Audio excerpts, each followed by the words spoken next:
I leaned against the kitchen counter, fingers wrapped around a cold soda can, wishing I were invisible. My brother Damien stood in the center of the room, surrounded by our relatives, describing his gleaming new Tesla. He threw a smug glance my way, loud enough for everyone to hear. "You're still renting, Audrey?" he snorted. "At your age? Still giving money to landlords?" Laughter rippled through the crowd.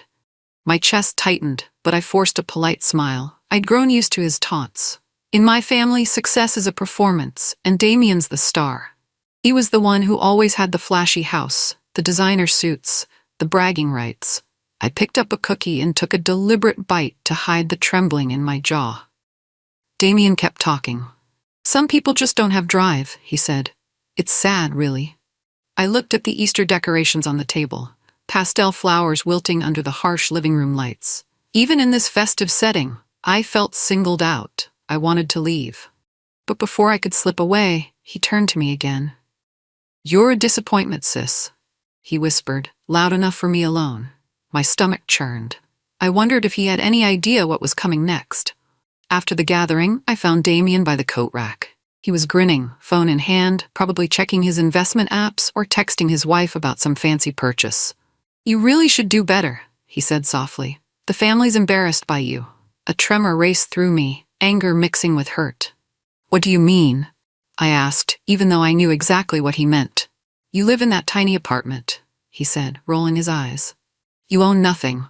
Grandpa left me everything, and I used it to build something worthwhile. But you're stuck playing small."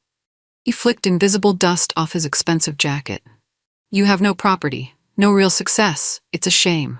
I clenched my fists, nails biting into my palms. Damien talked like he was self-made, but he'd had help at every step. Our parents praised him. Our grandfather funded him. He wore his achievement like a crown. My cheeks burned, but I forced a calm mask. There was so much I wanted to say, how I had spent years quietly learning, investing, and building. But I didn't speak. Instead, I nodded, grabbed my coat, and left. In my mind, a single thought blazed.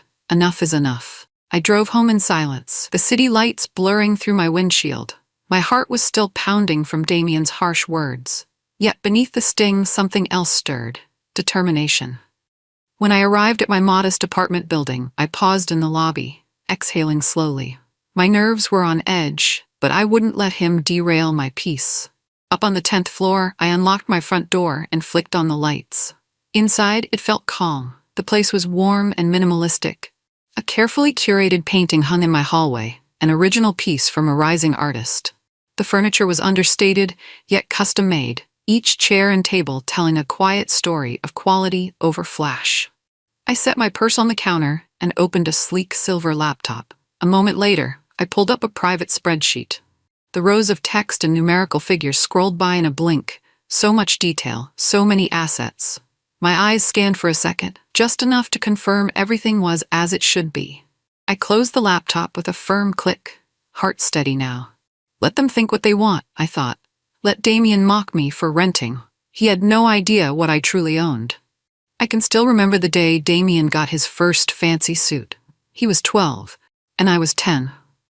Our parents fussed over him, adjusting his tie and polishing his little dress shoes. I watched from the sidelines in a plain shirt and secondhand jeans. Even then, Damien soaked up their attention like a sponge.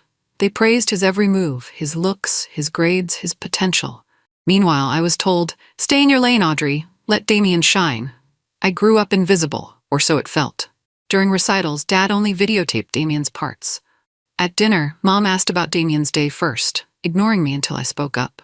It was clear who was the star child. Now, years later, I feel that same ache. Old memories resurface. Damien bragging about a new toy while I clutched a worn teddy bear. Our parents beaming at him. I tried to speak, but no one heard me. I grit my teeth, remembering how each slight taught me resilience. I learned to be quiet, to channel my energy into planning my future. My success would never be loud. It would be patient, slow building, and unstoppable. I close my eyes, letting the memories fade. A new chapter is unfolding. When Grandpa passed, it felt like an earthquake in our family. His will left almost everything to Damien. Property, stocks, a significant trust fund. It was a huge surprise. Or maybe not. Damien had always been the favorite.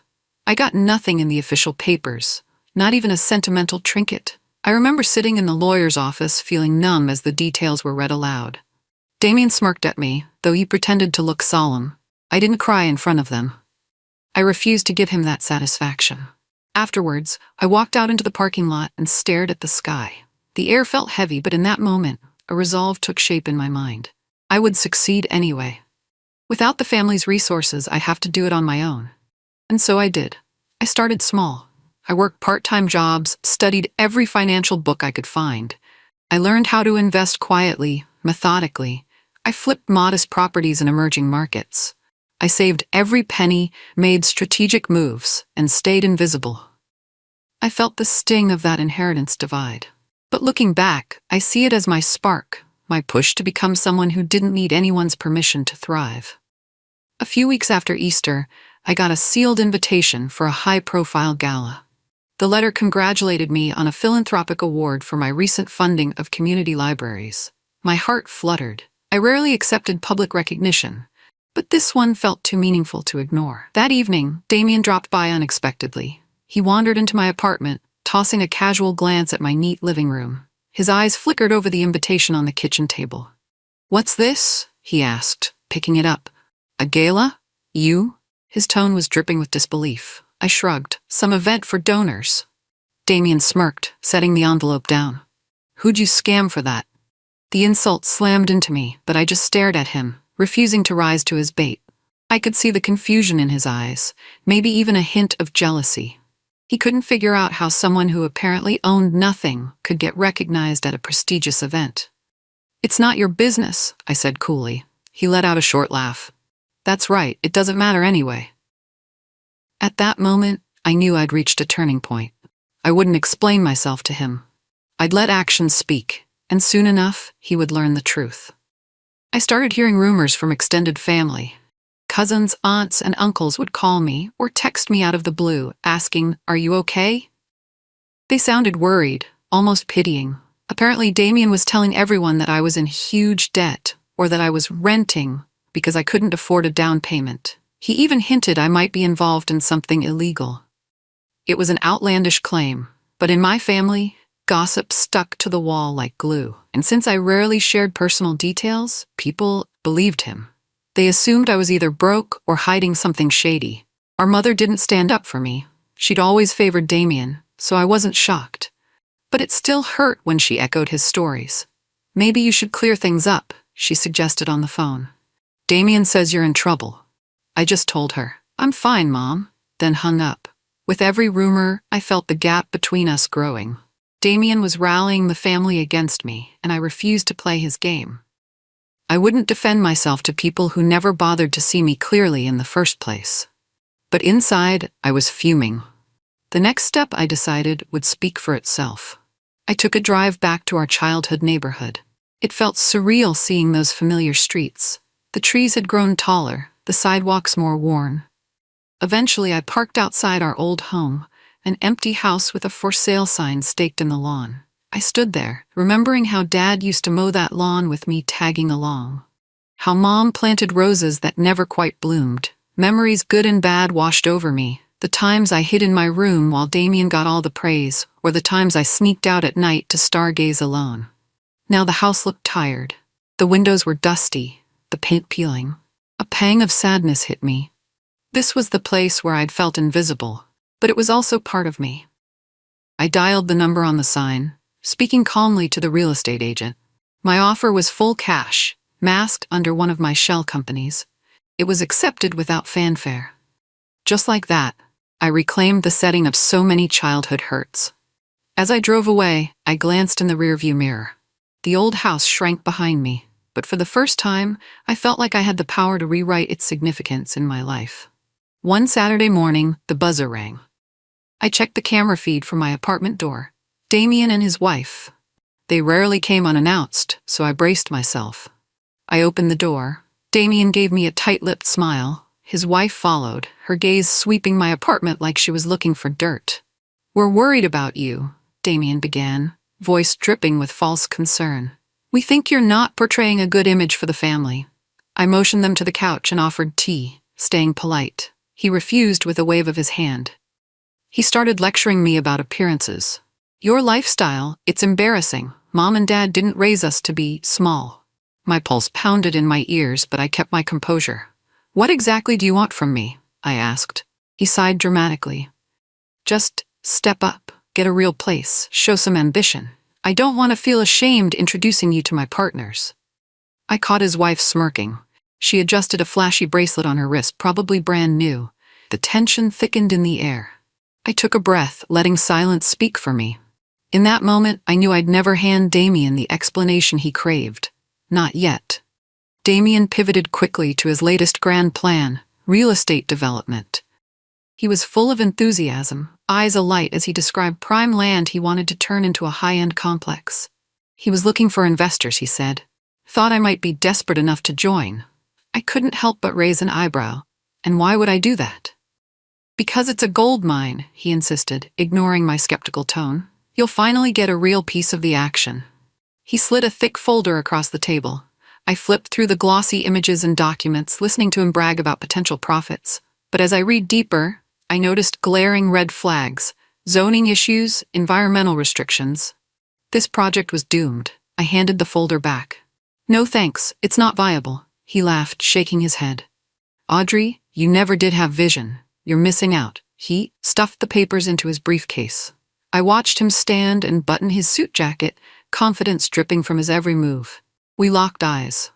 In that moment, our battle lines were drawn. I was done letting him treat me like a fool.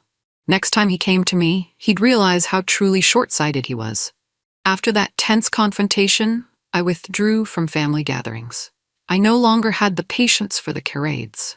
When mom or cousins called, I let their calls go to voicemail. My energy went into my life, managing my portfolio, enjoying a lakeside property I'd recently purchased under another discrete entity.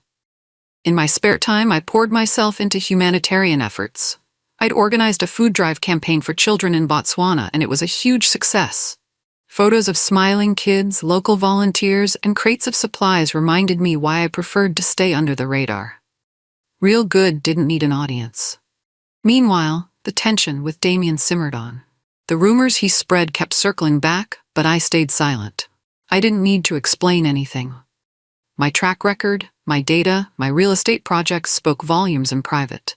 Each morning, I opened my laptop with a sense of quiet pride. My spreadsheet was growing.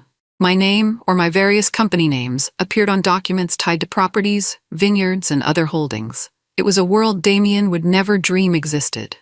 In solitude, I found clarity. I no longer cared to convince anyone else of my worth. The first sign of Damien's trouble came through an email rumor at my finance consultancy. Word spread that his latest venture was shaky. Investors were pulling out. Then I heard he borrowed money to keep up appearances. Apparently, he needed over $300,000 to hold on to some new toy for his wife. Behind that polished image, cracks were forming. His real estate dream wasn't panning out. The zone was flagged for ecological reasons. Permits were delayed, and legal battles loomed. Meanwhile, Damien continued throwing lavish parties, buying luxury cars, and traveling first class. It was like watching someone dance on a tightrope that was fraying at the edges. My phone chimed one evening with a text from a distant cousin. Is Damien in trouble? Heard rumors. Hope you're okay. I ignored the message, but my thoughts spun. If his funds were running thin, how long before he started defaulting on payments? How long before the banks came knocking? I felt a strange pang of sympathy. For all his smugness, Damien was still my brother. But I also remembered every cruel word he'd spat at me. Whatever came next, I suspected it would be the harsh wake-up call he'd never had before. A few weeks later, I got an urgent call from the property manager of a prestigious suburb. One of the large estates was behind on its mortgage, and the manager wanted to confirm if I, as the true owner, was aware. I froze. I had almost forgotten about that particular acquisition. Years ago, I'd bought a cluster of luxury homes through a trust. I rarely thought about it. I let the management team handle everything. But now, it seemed Damien's mansion, his pride and joy, was actually under that same umbrella. The realization stunned me for a moment. Damien had been living there, boasting about his house, while unknowingly paying rent to my trust. The property manager explained that Damien had requested a grace period. He was in arrears for the month and needed the landlord's approval. Then came the question, "Ma'am, how would you like to handle this?" I took a breath. "Give him the standard process," I said calmly. "No special treatment." As I hung up, my heart thumped wildly. Damien had unknowingly been giving rent money to me all this time. And now, the moment had arrived for our roles to shift completely. My doorbell rang like an alarm. I opened it to find Damien, face red with anger, practically vibrating. He shoved papers in my face before I even said hello. "Is this a joke to you?" he roared. "You own my house, my entire estate?" I didn't blink. "I'm not sure what you're talking about," I said evenly, stepping back to let him enter. He stormed into my living room, hands shaking. "I just found out you're the one who bought the property. This is worth millions, Audrey. Millions. How did you manage that?" I folded my arms, heart pounding but voice steady. "I acquired it a while ago, through a trust. It's business, Damien." He stared at me, disbelief and fury battling on his face. "You lied," he shouted. "You pretended to be broke, renting."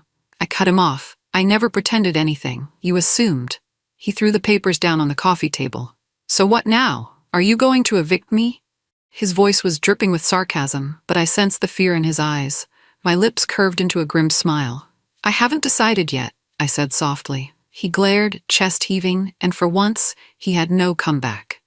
Our mother called me the next day, voice quivering with anger. "How could you do this to Damien?" she demanded. "He's your brother." I sighed, pressing the phone against my ear.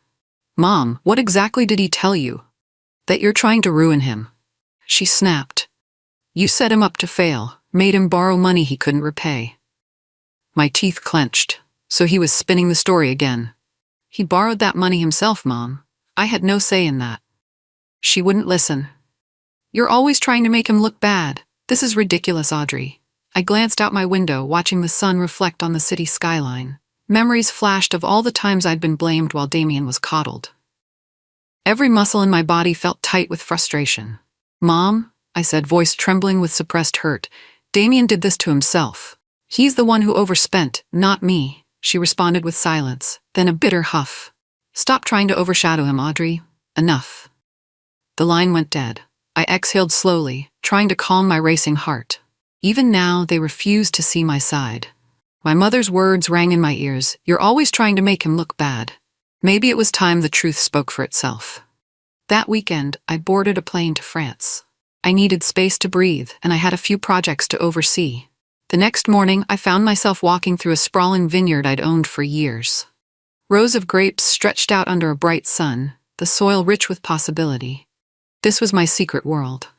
No flashy Instagram posts, no fancy labels, just real work, real fruit, and real prosperity. The vineyard workers knew me as Audrey, the quiet investor who occasionally visited, asked gentle questions, and paid them fairly. Later, I visited an architectural site where a museum was being renovated. I was helping fund it, wanting to preserve local history. The lead architect greeted me warmly. We walked through rooms filled with dusty remnants of the past, discussing plans to transform them into interactive exhibits. Standing there, I felt free. Away from my family's constant judgments and Damien's sneers, I could see the impact of my investments. I'd built a life that mattered, a world of understated wealth and genuine purpose. I flew back home after a few days, energized. Damien could keep mocking me. I had no need to shout my achievements. I was content in my quiet empire. When I returned, the gossip mill was in overdrive. Damien's house was on the brink of foreclosure. His business partners were suing him for mismanaged funds. Apparently he'd diverted client money to cover personal expenses. And the rumor was, the law firm had discovered everything. I heard snippets from old classmates, from distant relatives who found my number to ask, "Is it true?" The drama was swirling, but I stayed on the sidelines, quietly observing how quickly his facade was crumbling. One morning, I caught a glimpse of Damien in a local cafe. He was hunched over a laptop, face pale, eyes puffy. The fancy suit was gone, replaced by wrinkled casual clothes. Even from a distance, I sensed his desperation. He didn't see me. I slipped out before he could notice. A pang of guilt tugged at my chest. He was my brother, after all. But he'd always chosen pride over humility, showmanship over sincerity. The question weighed on me. Should I offer help? or let him learn this painful lesson? For now, I decided to stay out of his sight. Reality was crashing down on him, and there was no easy bailout. A week later, I sent Damien a formal notice through my property management company, a 3-month grace period to settle outstanding payments.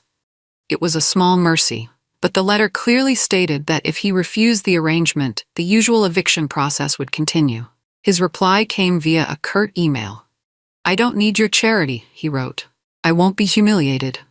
A chill settled in my bones as I read his words. Even now, with everything falling apart, he couldn't swallow his pride. I stared at the screen, remembering how he called me a failure for renting, how he sneered at my supposed lack of ambition. I typed a short response. "Then I suggest you read your lease." I hit send, heart pounding. This was the line in the sand. I'd offered him help. He rejected it. Fine, let the contract dictate what happens next. I couldn't keep shielding him from consequences. His silence afterward was deafening. For the first time in forever, I sensed Damien truly grasped that I held the upper hand. The next few weeks would seal our fates, one way or another. The next call I got was from a friend who worked at Damien's firm. Apparently, they'd sacked him. The missing funds he'd diverted were too large to ignore, and the partners had lost all trust. Clients were leaving in droves, and the damage was irreversible. Shortly after that, the property manager confirmed Damien and his wife had been officially evicted. He hadn't paid a dime, nor made any attempt to negotiate. The final lock change was scheduled. The unraveling of his life was nearly complete. I felt numb hearing this. Part of me was relieved, finally, justice. Another part of me was sad. We were siblings. It didn't have to come to this if he'd only recognized that money wasn't the measure of a person. If only he'd shown an ounce of humility. But it was too late. He'd refused every lifeline I quietly offered. He'd spent his whole existence belittling me for renting, for not flashing my wealth. And now, ironically, he found himself with no home at all. I didn't celebrate. I just let the process run its course. Sometimes you have to let people crash before they learn. The next family dinner was a tense affair. We met at my mother's house, a cramped old place that still reeked of nostalgia. Damien stumbled in late, looking disheveled. Everyone's eyes were on him, waiting for an explanation. He glared around the table, red-eyed and trembling. Suddenly, he pointed at me, voice shaking with rage. "You betrayed me. You destroyed my reputation, made me lose my job." My relatives gasped. Some looked at me in disbelief. Others whispered among themselves. Mom just stared, tears in her eyes. I set my fork down calmly, my heart pounding. "Damien, you did that yourself. You took money from your own firm. You defaulted on your mortgage. I only enforced the contract you signed." He slammed his fist on the table, silverware clattering. "You're lying. You're just jealous." I stood slowly, refusing to be cornered. The tension was unbearable, the air charged with shock and confusion. I glanced at my mother, who looked torn between us. Without another word, I left the table. My chest felt tight, but I held my head high. I wouldn't stay in a room where I was painted as the villain for someone else's downfall. Days passed with no word from Damien. From what little I heard, his wife walked out, taking what jewelry and designer clothes she could. His once proud circle of friends avoided him. His old law firm was pressing charges for embezzlement. In his big, empty rental, no longer the estate he thought he owned, he stewed in silence.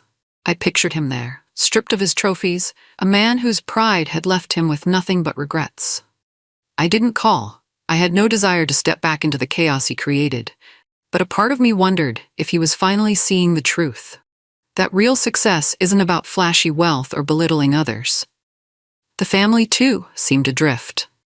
Cousins and aunts called me less, uncomfortable with the drama. Our mother was caught in the middle.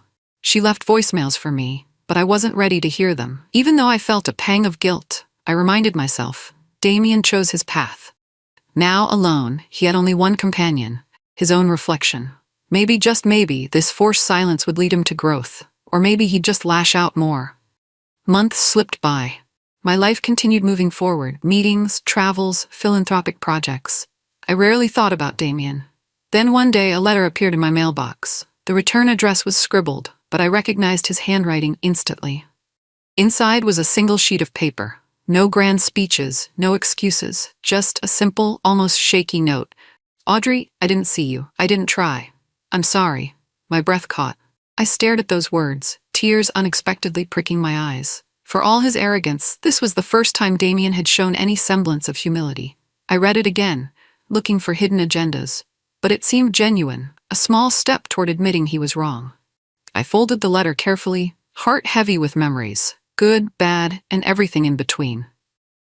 I didn't know how to respond, or if I even wanted to. A single line of apology doesn't erase years of hurt. But it was something. It meant maybe, in the quiet of his new life, he'd realized how much damage he'd done. For the moment, I tucked the letter away. I wasn't sure where things would go from here, but I felt a faint flicker of hope. 1 month later, I found myself on the balcony of a sun-kissed villa in Italy. I decided to spend some time away, letting the ocean breeze and rolling hills soothe my spirit.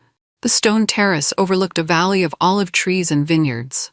It was quiet, peaceful. I leaned against the railing, the apology letter still tucked in my luggage. I hadn't written back. Part of me wanted to at least say, "I got your note." Another part felt it was better to leave things unsaid. I needed space to live without the heaviness of family drama. As the sun set, painting the sky in ribbons of pink and orange, I sipped a glass of local wine, letting my mind wander. No more secrets, no more half-lies to maintain illusions. For once I felt free to enjoy my life on my own terms. Damien was at a crossroads of his own, somewhere halfway across the world. He would either learn from this or keep blaming others. Either way, I couldn't control that. I could only choose my own path. In that moment, I decided I'd live fully, without apology. Whether my family ever understood didn't matter anymore. My time in Italy felt like a gentle dream. Each morning I woke to the soft hum of distant tractors tending the vines.